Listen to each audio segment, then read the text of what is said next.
नमस्कार।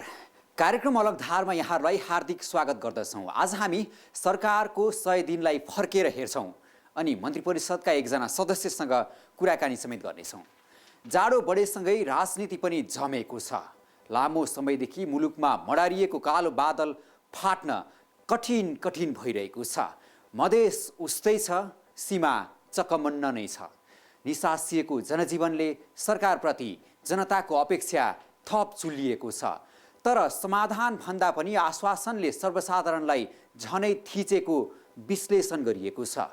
सरकार हौसिने र जनता अल्मलिने स्थिति बन्दा शासकीय उद्देश्य नै कुहिरोको काग बन्ला कि भन्ने चिन्ता पनि छ। सुरुमा यो रिपोर्ट। संविधान आए पनि चैन नआएको अवस्थामा जनता अझै पनि आशा कुरेर बसेका छन्। मधेस समस्या कायम छ। सीमा अवरोधको असर शब्दले मात्रै बोल्न नसकिने अवस्थामा छ। यो बीचमा प्रधानमन्त्री केपी शर्मा ओली सरकारको 100 दिन पुरा भएको छ। नयाँ सरकार, त्यो पनि सङ्कटको बेलाको अभिभावकसँग जनअपेक्षा उच्च छ। मेरो देशका दाजुभाइ दिदीबहिनीहरू अहिले पनि चिसोमा कठाङ्ग्रिएर अप्ठ्यारोमा बाँचिरहेका छन्, बसिरहेका छन्। मैले त्यहाँ स्वास्थ्य टोलीहरू पठाएको छु, त्यहाँ राहतका सामग्री पठाएको छु, त्यहाँ न्यानो कपडाहरू पठाएको छु। अहिले आएको यस प्रधानमन्त्रीले यो अवस्थामा जनतालाई पुर्याएको होइन। यो अवस्थामा यसभन्दा अगाडिका सरकारले पुर्याए। मैले धेरै ठाउँमा भन्ने गरेको छु, मैले किसानका समस्या हेर्नुपर्छ, जनताका समस्या हेर्नुपर्छ।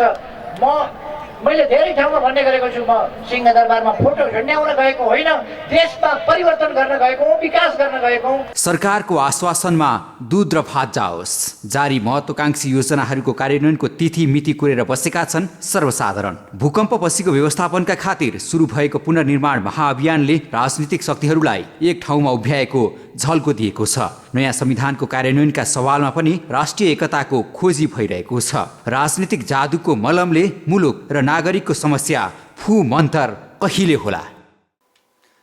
असन्तुष्ट पक्ष समेटिन नसकेको यो समयमा प्रतिपक्षी कङ्ग्रेससँगै सबै शक्तिहरूलाई मिलाउने अनि संशोधन गर्दै संविधानलाई कार्यान्वयनमा लाने सूत्र के हो त? सरकारको 100 दिने यात्रा केलाउँदै गर्दा अन्यलताको वर्तमानबाट निकासको ढोका पहिल्याउने प्रयासकै लागि सहकर्मी सुरेश शर्मा यतिखेर शिक्षा मन्त्री गिरिराजमणि पोखरेलसँग हुनुहुन्छ। अब लागौँ मन्त्री पोखरेलसँग सहकर्मी सुरेश शर्माले गरेको कुराकानीतर्फ। सुरेशजी, धन्यवाद लोमस। दर्शकवृन्द, भर्खरै सरकारले 100 दिन पुरा गरेको छ र हामीले यहाँलाई भनौँ, मेरा सहकर्मी लोमस चापागाईले यहाँलाई सानो रिपोर्ट पनि देखाइसक्नु भएको छ र आजको अलग धारको गेस्ट अफ द विकको व्यक्तिको बारेमा पनि यहाँलाई परिचय दिइसक्नु भएको छ। म उहाँलाई स्वागत गर्न चाहन्छु, नेपाल सरकारका शिक्षा मन्त्री गिरिराजमणि पोखरेल। स्वागत छ मन्त्री पोखरेल। हस्, नमस्कार, धन्यवाद। अनि कस्तो भयो त? अब 100 दिन पुरा गरिएको, कति अप्ठ्यारो महसुस गर्नुभयो? अनि अप्ठ्यारोको बिचमा सुरु गरेको हो यात्रा नै। अब यति अप्ठ्यारो सबैलाई कहाँ हुन्छ र? आश्वासन फेरि अरूभन्दा बढी बाँडियो नि, होइन? यो सरकारमा गएपछि हुने प्रक्रिया हो। यो अलिक बढी भयो कि जस्तो छ। मानिसहरूका आफ्ना खालका परिस्थिति अनुसार अलिक असामान्य भयो कि भन्ने जनगुनासाहरू छन् नि। होइन, प्रकृतिले निर्मित गरेका समस्या मोटामोटी हाम्रो अगाडि प्रष्टै छन्। अब मान्छेले निर्मित गरेका समस्याको सन्दर्भमा यति ढिलो समाधान होला भन्ने लागेको पनि थिएन, यति चर्केला भन्ने पनि लागेको थिएन। त्यसले गर्दाखेरि पनि अब अप्ठ्यारो परेको हुनसक्दछ। तर अब हामी एउटा दिशामा छौँ भन्ने नै लाग्छ। उपलब्धि चाहिँ छैन कि अहिलेसम्म देखिएन? होइन, निकै अप्ठ्यारो स्थितिमा यो सरकार गठन हुनु, यो सरकार यसरी रहनु पनि एउटा उपलब्धिभित्र पर्छ। 100 दिन पुरा गर्नु उपलब्धि भन्नुभयो, त्यो पनि एउटा महत्त्वपूर्ण कुरा हो। यद्यपि अहिले हाम्रो संवैधानिक पद्धतिको आधारमा त्यस्ता जटिलताहरू त छैनन्। तर अब संविधान घोषणापछि उत्पन्न राजनैतिक परिस्थितिमा र फेरि चाहिँ तपाईँले चाहिँ अघोषित नाकाबन्दी जस्ता कुराहरू सामना गर्नु, त्यसले पैदा गरेका समस्या यति धेरै छन् त्यसको हिसाब छैन। अनि अब सरकार यो ढङ्गले बन्छ भन्ने पनि थिएन, किनभने हामी मूल रूपमा 16 बुँदे सहमति गर्दा जुन शक्तिहरू सहित बस्ने भनेका थियौँ त्यो नभएको स्थितिमा मेजर पार्टी नभएको बेलामा तपाईँले धेरै ठुला अपेक्षाहरू गर्नु पनि हुँदैन। त्यो कोणबाट मैले सरकार बन्नु, सरकार टिक्नु पनि एउटा चाहिँ सकारात्मक कुरा हो भन्न खोजेको हुँ। त्यसको पनि ऊ छैन। जनताका त यति ठुला अपेक्षा छन्, त्यो कोणबाट हेर्दाखेरि हामीले त्यो अपेक्षा आश्वासन पनि ठुलै छन् फेरि सरकारको तर्फबाट। अब युगान्तकारी परिवर्तनको एउटा संविधान बनाइसकेपछि 74 माघ 7सम्म सङ्क्रमण रहन्छ। यो बिचमा जग बसाल्ने काम हो। त्यसको वरिपरि चाहिँ यति गर्छौँ त भन्नै पर्यो नि, ऐन संशोधन गर्नै पर्यो, बनाउनै पर्यो है। पहिलेको चाहिँ पहिले बनाइएका जति कानुनहरू छन् नयाँ संविधानसँग मिलाउनुपर्छ भन्नै पर्यो है। अब केही कुराहरूको सन्दर्भमा जनस्तरमा छलफलहरू चलेका छन्, स्वाभाविक छन् तिनीहरू। केही दिन त सरकार बनेको बेलामा एउटा हाम्रो चाहिँ अब तपाईँले अघि भनेको जस्तो नर्मल अवस्थाको 100 दिन होइन, यो एकदमै पनि होइन। यो 5 वर्षको लागि निर्वाचित भएको, 4 वर्षको लागि निर्वाचित भएको, अनि उसले चाहिँ एउटा ढङ्गले आफ्नो काम अगाडि बढाएको सहिष्णुता देखायो पनि त्यही कारण हो है। सहिष्णुता पनि देखाएका छन् र कतिपय सवालमा नझुका पनि भनेका छन्। अन्तर्राष्ट्रियतालाई सम्बोधन गर्ने, अघोषित नाकाबन्दीलाई कूटनैतिक ढङ्गले डिल गर्ने, अरू कुरा स्वीकार गरेर जान सकिँदैन भन्ने भावहरू पनि छन्। डिलमा चाहिँ कहाँनिर अड्केछ, अलिक अप्ठ्यारै भए जस्तो छ है मुलुकमा। अप्ठ्यारो छ, एकदम अप्ठ्यारो छ।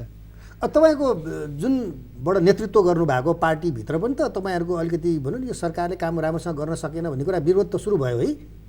होइन, हामी आफै मन्त्रीको रूपमा पनि अहिलेको परिस्थितिमा आफ्ना कुरा क्याबिनेटमा भनिराखेका छौँ। फेरि गठबन्धन सरकार हो, दलले पनि चाहिँ मूल्याङ्कन गरिराखेको अवस्था छ, गरिहाल्छ नि त्यो कोणबाट हेर्दाखेरि। विगत तपाईँ अब अघिल्लो समयमा पनि स्वास्थ्य मन्त्री हुनुहुन्थ्यो, अहिले शिक्षा मन्त्री हुनुहुन्छ। फरक के देख्नुभयो, के रहेछ एकदम भनौँ न यो जटिल अवस्थाको मन्त्रालय चलाउनु? अब गिरिजाबाबुको नेतृत्वको त्यो बेलाको चाहिँ आन्दोलनको रापतापको बेलाको सरकारमा थिएँ म। 3 महिनामा चुनाव गराउने भनेर गइयो। दुईवटा सिचुएसन त अप्ठ्यारै थियो एकदमै। दुईवटा चुनाव चाहिँ स्थगित भए र तेस्रो चुनाव गराइयो होइन, तपाईँलाई सम्झना पनि छ। अनि त्यतिखेर चाहिँ एउटा चाहिँ जनादेश थियो सरकारलाई काम गर्नको लागि पनि। त्यसपछि म कमल प्रचण्डको नेतृत्वमा सरकारमा रहेँ। अब 9 महिना मात्रै रह्यो त्यो सरकार होइन। अनि त्यतिखेर अब माओवादीप्रतिको जो एक खालको चाहिँ संशयहरू थिए, आशंकाहरू थिए भनौँ, त्यसलाई पूर्ण अवधि नै काम गर्न दिइएन। त्यो तपाईँहरूलाई थाहा भएकै कुराहरू छ। अब त्यो बेलाको कुरा र अहिले आइपुग्दाखेरिको चाहिँ संविधान घोषणा पछिको अहिलेको जो परिस्थिति छ त्यसलाई तुलना गरेर हेर्दाखेरि एकदमै फरक अवस्था छन्। एकदमै ठुला चुनौतीको बिचमा हामीहरू छौँ। त्यतिखेर हामी संविधान सभा चुनाव गराएर संविधान बनाएर जाने एउटा विश्वाससहितको थियो। अब अहिले चाहिँ संविधान निर्माण पछिको चुनौतीहरू आए भन्नुहोस् न। त्यसैले फेरि यो वैशाख 12 को विनाशकारी भूकम्पले सिर्जना गरेका बहुआयामिक प्रकृतिका सङ्कटहरू छन् यिनीहरू। अनि हाम्रो प्राधिकरणै गठन हुन सकेन। त्यसले नेपाली राजनीतिमा चाहिँ यस्ता सोच चुनौती जहिले पनि परि नै रहन्छन् क्यारे है सरकारमा। सामान्यतः सरकारहरू चुनौतीको बिचमा हुन्छन्। हाम्रो जस्तो देशमा पनि सङ्कट आइ नै रहन्छ। सङ्कटकै बिचबाट चाहिँ अब काम गर्न सक्नुपर्छ। अब एकचोटि फेरि वर्तमान अवस्थालाई एकचोटि लिउँ न होइन। मधेसको मुद्दा नटुङ्गिने कारण कहाँनिर हलो अड्केछ त? अब मधेसभित्रबाट पनि साथीहरूले कतिपयले सार्वजनिक ढङ्गले पनि स्वीकार्नुभयो कि संविधान सभा छोड्नु गल्ती थियो। त्यस्तै किसिमले नाकामा गएर बस्नु पनि गल्ती थियो भन्ने अभिव्यक्ति पनि कतिपयबाट आयो। छोड्दिन भन्ने कुरा भएको छ। अर्को तर्फबाट चाहिँ अब अहिले आन्दोलनरत शक्तिहरूका जायज मागहरूको कोणबाट एउटा अब सामाजिक न्यायमा समानुपातिक समावेशिताको सन्दर्भमा मोटामोटी सहमति छ। तर त्यसभित्रपट्टि पनि क्लस्टरहरू बनाउने सन्दर्भमा अब केही यस्ता विषयहरू उठेका छन् जसलाई चाहिँ अब सजिलै स्वीकार गर्न अलि अप्ठ्यारो परेको अवस्था छ। तपाईँ भन्नु न, तपाईँ चाहिँ किसानको क्लस्टर पनि नस्वीकार्ने कुरा हुन्छ, युवाको क्लस्टर पनि नस्वीकार गर्ने कुरा हुन्छ र है, अब उत्पीडित चाहिँ आर्य खसको कुरा पनि नस्वीकार्ने कुरा हुन्छ र त्यसले अलिकति क्लस्टर धेरै भए तिनीहरूलाई चाहिँ पुनर्विचार गरौँ न त भन्ने ढङ्गले उठेका कुराहरूमध्येमा पनि कति स्वीकार्ने कति नस्वीकार्ने भन्ने पाटो रह्यो होइन। अब अर्को कुरा मुख्य समस्या भनेको त चाहिँ हाम्रो सीमाङ्कनकै सवालमा हो त्यो अहिलेको जटिलता। सीमाङ्कनको सन्दर्भमा अलि हतार गरेर संविधान बनाइयो है, पेलपाल गरेर। त्यही भनौँ न, 90-92 चाहिँ हामीसँग छ भन्ने हिसाबले एउटा उसलाई छोडेरै ठ्याक्कै गरिया भन्ने आएको हो नि कुरा होइन। त्यही भएर मेजर प्रब्लम त्यही नै हो क्यारे है। अब अगाडि नै अघिल्लो वर्षको माघ 8कै वरिपरि बनाउन खोजिएको थियो है। एउटा तपाईँले हतारको कुरा गर्नु भने हामी सबैले 1 वर्षभित्र संविधान बनाउँछौँ होइन, थिएन। 2 वर्ष झन्डै अझै बाँकी नै छ नि। समय त बाँकी थियो छ, तर हामीले 1 वर्षभित्र संविधान बनाउँछौँ भनेका थियौँ र त्यो कोणबाट हेर्दाखेरि ढिलो भएको थियो एउटा। दोस्रो कुरा चाहिँ अब प्रमुख शक्तिहरूले आन्दोलनकारी शक्तिहरूलाई सँगै लिएर जान्छु भनिसकेपछि हामी आयौँ नि त, हामी पनि बाहिर गएका थियौँ तत्कालीन आन्दोलनको कोणबाट हेर्नुभयो भनेदेखि। तर यो पछिल्लो बेलामा चाहिँ दुईवटा चिन्ता थिए हामीहरूलाई। म एकदम हतार गरियो किन भन्दिनँ भनेदेखि एउटा चाहिँ अघिल्लो संविधान सभाको पुनरावृत्ति हुन्छ कि भन्ने एउटा चिन्ता थियो हामीहरूलाई। दोस्रो कुरा चाहिँ 7 सालको वरिपरि जुन पुस्ताले लडाइँ लड्यो र त्यसलाई संस्थागत गर्न सकेन। तपाईँ बिपी कोइराला पुष्पलालजीहरूलाई सम्झिनुहोस्। अहिले पुष्पलालजीको त पार्थिव शरीर पनि ल्याउन सकिएन यहाँनिर। बिपी कोइरालाको जसरी चाहिँ निधन भयो तपाईँले मूल्याङ्कन गर्नु पर्यो। त्यसले यो पुस्ताले जो लड्यो यसलाई संस्थागत गर्नै पर्छ, विलम्ब हुँदा समस्या आउँछन् भन्ने पनि थियो। र त्यस कारणले हामीले संविधान घोषणा गर्दा गर्दै एउटा निष्कर्षमा के पुगेका थियौँ भन्दाखेरि संविधान सभाबाट जो संविधान बनाइन्छ तिनीहरूले चाँडो संविधान संशोधन गर्नुपर्छ। अहिले बनाऊ संविधान संशोधन गरौँला भनेर घोषणा गरियो। त्यही कारण विलम्ब होइन, बरु यसलाई विलम्ब गर्न खोजिएका कुराहरूलाई चाहिँ दलहरूले मिलेरै अस्वीकार गरेका थिए। प्रमुख शक्ति चाहिँ एक ठाउँमा त्यही हो माग्नु।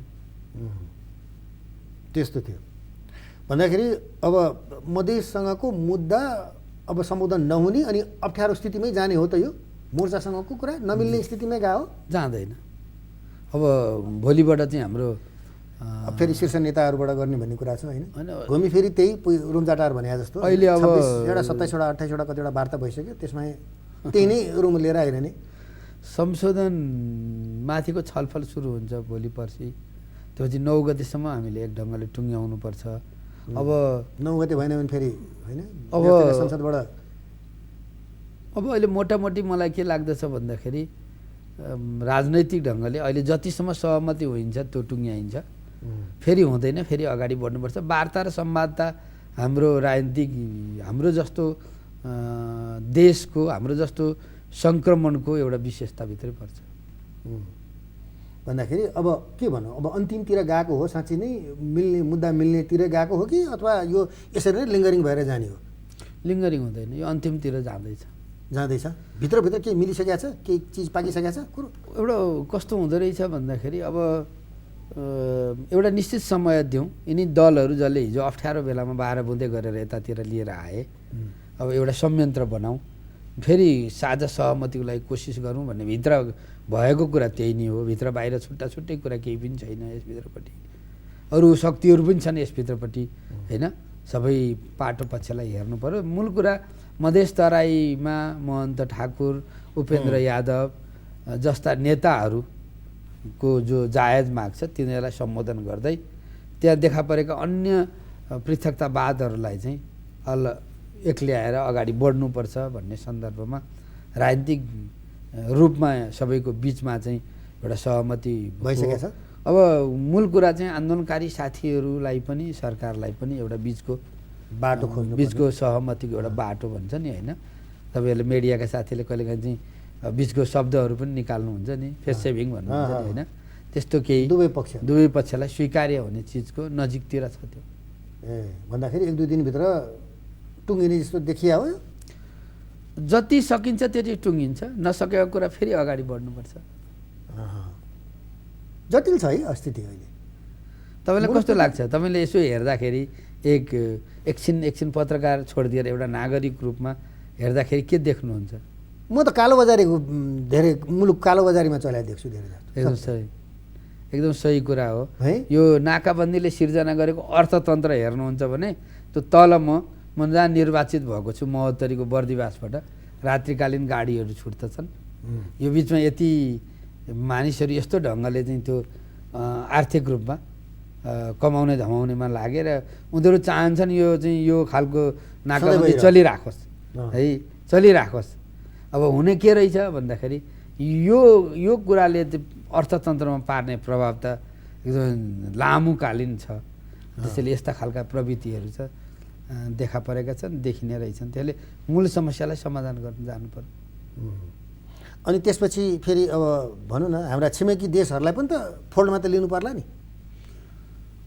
होइन, अब त्यो डिप्लोमेसीमा सरकार अलिकति चुकेको हो कि क्या हो? नभए यति रिसाउनु पर्ने, नाकाबन्दी शब्द प्रयोग गर्नुभयो होइन, नाकाबन्दी होइन भन्ने पनि छँदैछ। खैर त्यतातिर नजाउँ, कि अप्ठ्यारो स्थिति छ। नाकाबन्दी होइन भनेर त्यस्तो चाहिँ दिउँसोको घाम चाहिँ छर्लङ्ग भएको कुरा पनि होइन भन्नेतिर किन जानु पर्यो? तर बाहिरबाट हाम्रो यसो हेर्दाखेरि त नाकाबन्दी देख्दैन। अहिले त ट्राफिक जाम हुन थालिसक्यो, चल्न थालिसक्यो। त्यही त म शिक्षा मन्त्री, मैले समयमा पुस्तक दिनुपर्ने, मेरो चाहिँ भारतबाट आउने जो कागज छ भैरव नाकामा अड्किराखेको छ। अहिले कताबाट अलिकति धनगढी नाकाबाट लिएर किताब छाप्न थालिराखेको छ। त्यही म मन्त्रीको रूपमा मेरा समस्याको आँखाबाट हेर्दाखेरि अहिले पनि वीरगञ्ज नखुलेसम्म ती अड्किराखेका चाहिँ ती गाडीहरू यता तर जनमानसले हेर्दाखेरि चाहिँ नि ट्राफिक जाम त्यो हेर्दाखेरि चाहिँ होइन, यो सरकारलाई पनि कालोबजारीले फाइदा गराए जस्तो छ भनेर चाहिँ छैन। म एकदम अप्ठ्यारोमा छु शिक्षा मन्त्रीको हैसियतले। मैले भन्दाखेरि नाकाबन्दीले निश्चित रूपमा असर पारेको छ। कागजहरू आउन सकेको छैन, कागजमा हामी आत्मनिर्भर छैनौँ। ल्याउँदाखेरि पनि बाटामा पनि एकदम सजिलो खालको छैन, मधेस तराईको आन्दोलनको कारणले गर्दाखेरि पनि छ। त्यही कारणले त्यो स्थिति छ। भारतीय CBSE बोर्डवाला शिक्षामा चाहिँ नि अहिले अब चाहिँ नि यिनीहरूलाई चाहिँ नि यहाँको बोर्ड अन्तर्गत ल्याउनु पर्छ, यिनीहरूले स्वीकृति नलिएर चलाएका छन् भन्ने कुराहरू आएको छ नि। कुरा के छ भन्दाखेरि हाम्रो यहाँ म मन्त्री भएर आउँदाखेरि 14-15वटा विद्यालयहरू चाहिँ हाम्रो जो नियम मान्यताभित्र रहेछन्। अनि एउटा प्रयोजनको लागि स्कुल खोलेका छन्, अर्को कार्यक्रम चलाइराखेका छन्। विदेशी मुलुकको कुनै शैक्षिक कार्यक्रम चलाउनु पर्यो भने हाम्रो सिस्टमभित्र आउनु पर्यो। अनि विगतमा यसरी कसैलाई 5 क्लाससम्मको सहमति दिएको छ, उनीहरूले बढी चलाएका छन्। अनि कतिपय चाहिँ अधिकारी विगतका जो दिनै नमिल्ने अधिकारीले पनि चाहिँ लेखेर दिएका छन्, त्यसको आधारमा पनि चलाएका छन्। मैले के भने नि विगतको सरकारको तर्फमा माफी माग्छु, सुरु गरौँ ठिक भनेर प्रस्ताव लगियो। एउटा टेक्निकल कमिटी बनाएको थियो सचिवको नेतृत्वमा। कहाँ पुग्यो त यो कुरो? अनि त्यो टुङ्गियो। त्यो टेक्निकल कमिटीले रिपोर्ट दियो, क्याबिनेटमा गयो, क्याबिनेटले सामाजिक समितिमा पठायो, सामाजिक समितिमा छलफल गरेर हामीले 14वटा विद्यालयको टुङ्गियो। 14वटा कि कतिवटा थियो भने अब हामीले अहिले सबैलाई के भनेका छौँ भनेदेखि तपाईँहरू हाम्रो सरकारी प्रणालीमा आउनुहोस्, सहमति लिनुहोस्। अब यदि लिनु भएन भने अर्को शैक्षिक सत्रबाट कार्यक्रम चलाउन पाइँदैन भनेपछि अहिले हामी माघमा छौँ, फर्स्ट विकमा होइन, फागुन चैतसम्म उहाँहरूको लागि समय दिइएको छ। अब कतिपयले लि पनि सक्नुभएको छ, त्यो सबै हेर्न भ्याइसकेको छ नि। हामीले यो शैक्षिक अहिलेको शैक्षिक सत्रभित्र लिइसक्ने, अर्को शैक्षिक सत्रमा जाँदाखेरि त्यो आधारमा अगाडि बढ्ने भन्ने हाम्रो मान्यता हो। अब सहमति लिन आउनु भएन भने बन्द गर्नुपर्छ। शैक्षिक सत्रको कुरा गरिहाल्नुभयो होइन। तराई मधेसमा विद्यालयहरू भर्खरै बिहानको सत्र दिएको थियो, दिउँसो पनि चल्न थाल्यो केही ठाउँहरूमा, सबै ठाउँ चलेको छ, सबै ठाउँ चल्न थाल्यो होइन। अब यसले शैक्षिक सत्रलाई असर गर्छ? 240 दिन चाहिँ पढाउनु पर्ने थियो, शैक्षिक संस्था चल्नु पर्ने थियो। 240 190 दिन चाहिँ पढाउनै पर्छ कम्तीमा। एभरेजमा मधेस तराईतिर 54 दिनसम्म चाहिँ पढाइ प्रभावित भयो। यता हाम्रो भूकम्पले 4 दिनदेखि 54 दिनको मात्रै पढाइसँग अब म भन्दैछु, बुझ्नु होला। जस्तो भूकम्पले काहीँ 4 दिन असर गर्यो, काहीँ 32 दिनसम्म गर्यो। त्यस्तै मधेस तराईतिर एभरेजमा 54 दिन प्रभाव गरेको छ, काहीँ त्योभन्दा कम पनि छ, त्योभन्दा बढी पनि छ। तर मैले अहिले म फिल्डमा समग्रमा भन्दाखेरि 54 दिन चाहिँ निश्चित रूपमा असर परेको छ। किनभने पछिल्लो बेलामा आन्दोलनकारी नेता साथीहरूले नि चाहिँ स्कुलहरू खोल्ने निर्णय गर्नुभयो र कक्षाहरू प्रारम्भ। अब भयो के भन्दाखेरि हामीले बनाएको स्थापित मान्यता अनुरूप चाहिँ जान नसक्ने भएपछि हामीले देश असामान्य भएको बेला पढाइ चाहिँ सामान्य हुँदैन नि त, हामीले पनि असामान्य विधि विकास गर्नुपर्छ भनेका छौँ र त्यसरी अगाडि बढ्न लागिराखेका छौँ। के हुन्छ त यसले ढिलाइ गर्छ के छ पछाडि सर्छ कि एसएलसी त चैत्र 18बाटै सुरु हुन्छ, पहिलो हप्ता हुन्थ्यो त्यसमा त्यो चाहिँ त्यसलाई कभर गर्न सक्छ चौथो हप्तामा हामी विद्यार्थीहरूले विद्यार्थीहरूले चाहिँ अब अहिले हामीले कि मधेसका विद्यार्थीलाई भाडमा जाए अरू चाहिँ नि होइन, छैन। गर्दै गर्छौँ भन्ने हो। छैन, मधेसको विद्यार्थीहरूको लागि भनेर एफएमबाट पठन पाठन सुरु भएको छ एउटा, अर्को टेलिभिजन मधेसमा अनि लोकल्ली त्यहाँ, अनि अर्को कुरा चाहिँ टिभीबाट पनि पठन पाठन भइरहेको लोकल छ। टेलिभिजनहरू। अनि त्यस्तै किसिमले चाहिँ अब सहयोगी पुस्तक हामी एउटा तयार गर्दैछौँ, तयार भइसकेको छ। 56,000 जति हामी चाहिँ 2 नम्बर प्रदेशको लागि पठाउँदैछौँ। त्यस्तै किसिमले शनिबारको छुट्टी नगर्ने, अब छुट्टी नमनाउने, अतिरिक्त ढङ्गले कक्षाहरू सञ्चालन गर्ने। हिजो आन्दोलन भइरहेको बेला पनि कतिपय ठाउँमा स्कुलहरू चलेका थिए, फर्मल ड्रेसमा नजानुहोस् होइन, तर कक्षाहरू अर्को ढङ्गले चलाउनुहोस् भनेको थियो। त्यस कारणले कक्षाहरू त्यसभित्र पनि चलेका छन्। त्यसका बावजुद पनि फेरि यो पटक त हामीले कस्तो छ भने एसएलसीमा पनि नयाँ ढङ्गले लेटर ग्रेडिङ प्रणाली हामीले सुरु गरेका छौँ यही पटक यही वर्ष, किनभने यो चाहिँ अघिल्लो वर्ष प्राविधिक धारको 99 प्रक्रिया हुँदैन कि केसमा फेल हुँदैन कि के हो? कस्तो हो भन्दाखेरि अब विगतमा तपाईँ थोरै रिजल्ट आएको कारणले कतिपयले आत्महत्या गरे, अनि हाम्रो जुन खालको चाहिँ यो चाहिँ परीक्षाको पढाइ चाहिँ यसलाई बदल्नुपर्छ भनेर विज्ञहरूसहितको अन्तर्राष्ट्रिय अनुभवलाई पनि ध्यान दिएर पहिले नै एउटा चाहिँ छलफल चलेको रहेछ। त्यसो गर्दा पोहोर साल पनि सुरु भएको थियो, अहिले हामीले लागू गऱ्यौँ। यसलाई चाहिँ समूहमा विभाजन गरिएको छ। अब एबिसी समूहका एक खालका हुने भए उनीहरूले अगाडि जान पाउँछन्, डी र ई समूहमा पर्नेहरू चाहिँ उनीहरू सहजै जान पाउँदैनन् उनीहरूले होइन। त्यस कारणले हामीले यति हो कि अब झन् धेरै पढाउनुपर्छ, झन् धेरै मेहनत गर्नुपर्दछ। अहिले हामीले यो सार्क मुलुकमा यो लागू भइसकेको प्रणाली हो, त्यो हामी पछाडि परेका थियौँ। अप्ठ्यारो स्थिति भए पनि अहिले सुरु गरौँ भनेर अहिले चाहिँ अगाडि बढाइएको छ। भन्दाखेरि यो पटकदेखि नै लागू हुन्छ, यो अब सुरु भइसक्यो। भोलि मेरो पर्सि बिहानै यही विषयमा एउटा युनिभर्सिटी लोकसेवा आयोगकाहरू सहित पनि एउटा अहिले आएका समस्यालाई समाधान गर्न हामी छलफलमा छौँ। सबै ठाउँबाट नयाँ प्रविधि अन्तर्गत पढाउने, बुझाउने, सिकाउने काम गर्नुपर्छ भनेर लागिराखेको छ। अब अर्को कुरा तपाईँ अन्तर्गतै अब प्राध्यापक गोविन्द केसी, डाक्टर गोविन्द केसीको कुरामा अहिले ल्याइहालौँ। अब सिद्धिन रहेछ हामीसँग धेरै छोटो समय छ। के भएको छ उहाँले पनि एउटा दिनुभएको छ नि, फेरि एकपटक अलिकति 14-15 दिनको अल्टिमेटम दिनुभएको छ। के अरे शिक्षा नीति लागू गरेपछि मात्रै होइन, शिक्षा नीति लागू गरेर मात्रै गर भनेर होइन, फेरि अलिकति पछाडिको बोर्डबाट चाहिँ नि मेडिकल कलेजहरूलाई सम्बन्धन दिने गर्ने कुराहरूमा रोक्न खोज्नु भयो जस्तो लाग्छ। के हो यो? केही भएको छ कुरा उहाँसँग डाइलेक्ट सुरु भएको छ? होइन, मैले त आज पनि उहाँसँग मेरो फोनमा कुराकानी हो।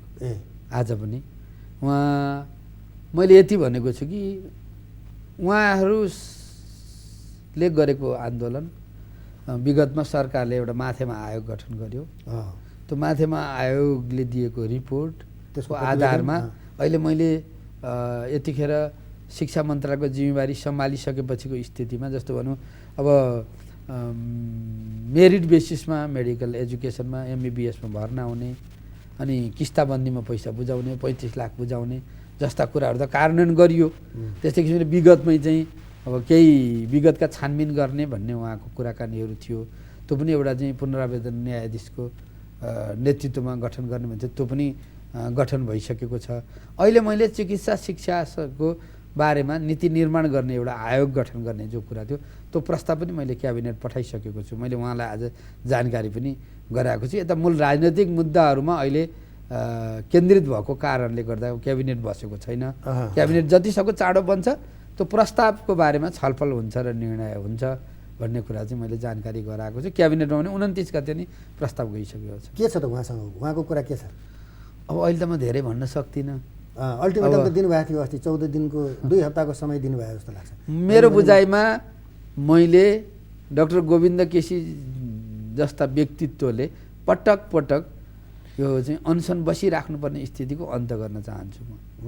तर अहिले वर्तमान सरकार अब भनौँ न हेर्ने हो भने अब 2-4वटा मेडिकल कलेजहरूसँग सम्बन्धित छन् भन्छ होइन, अलिकति अप्ठ्यारै सिचुएसन छ। जसरी भए पनि पेलेर भए पनि होइन एउटा चाहिँ नि सम्बन्धन दिउँ भन्ने किसिमको छ भन्ने सुनिन्छ नि, हो त्यस्तो तपाईँलाई के प्रेसर परेको छ? होइन, म अहिले जे शिक्षा मन्त्रालयमा छु, मैले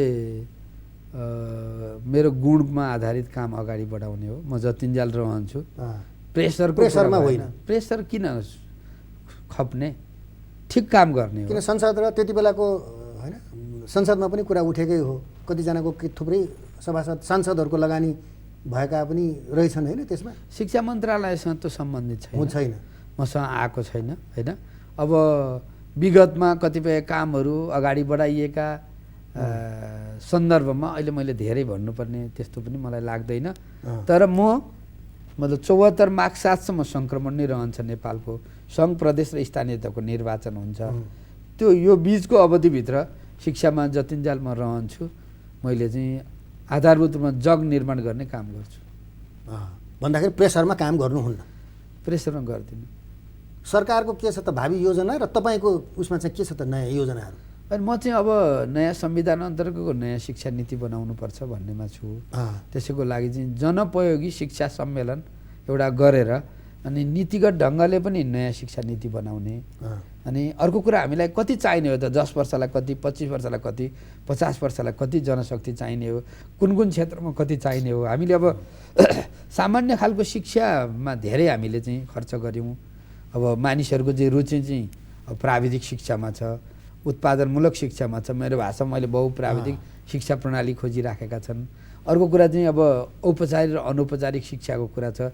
तल केटाकेटीको 3 वर्षदेखि 5 वर्ष उमेर समूहका केटाकेटीदेखि विश्वविद्यालयसम्मका समस्या छन् भनेपछि संविधानले भनेको शिक्षा मौलिक अधिकार हो भन्ने मान्यताको आधारमा शिक्षालाई पुनर्गठन गर्नु मेरो जिम्मेवारी। म त्यसैमा लाग्नु भएको छ। शुभकामना छ, आइदिनु भयो, खुसी लाग्यो। तपाईँ सफल हुनुहोस् आफ्नो उद्देश्य प्राप्तिको लागि। धन्यवाद। त दर्शकबिन, उहाँ हुनुहुन्थ्यो गिरिराजमणि पोखरेल, नेपाल सरकारका अहिलेको शिक्षा मन्त्री। र दर्शकबिन, तपाईँहरूलाई फेरि म एकपटक अलगधारको दोस्रो स्टुडियोतर्फ लैजान चाहन्छु, जहाँ मेरो सहकर्मी लोमस चापागाई हुनुहुन्छ। लोमसजी, धन्यवाद सुरेशजी। राष्ट्रिय सङ्कट चाँडै किनारा लागोस्। वर्तमान समस्याबाट मुलुकलाई निकास दिएर सरकारद्वारा देखाइएका आश्वासनहरू समेत पुरा हुने दिशामा अघि बढुन्। प्रधानमन्त्रीको बोलीमा दूत र भात जाओस्, आलोचना होइन गुणगान पाउने दिशामा राजनीति अगाडि बढोस्। अलगधारलाई सम्पर्क गर्न 400653 र 9802002006 नम्बर डायल गर्नुहोला। तपाईँले 443267 नम्बरमा फ्याक्स गर्न सक्नुहुनेछ भने alagdhar@imagechannels.com.np मा इमेल समेत गर्न सक्नुहुनेछ। अलगधारको आजको प्रस्तुति यति नै। अलगधारको सम्पूर्ण युनिटलाई बिदा दिनुहोस्। नमस्कार।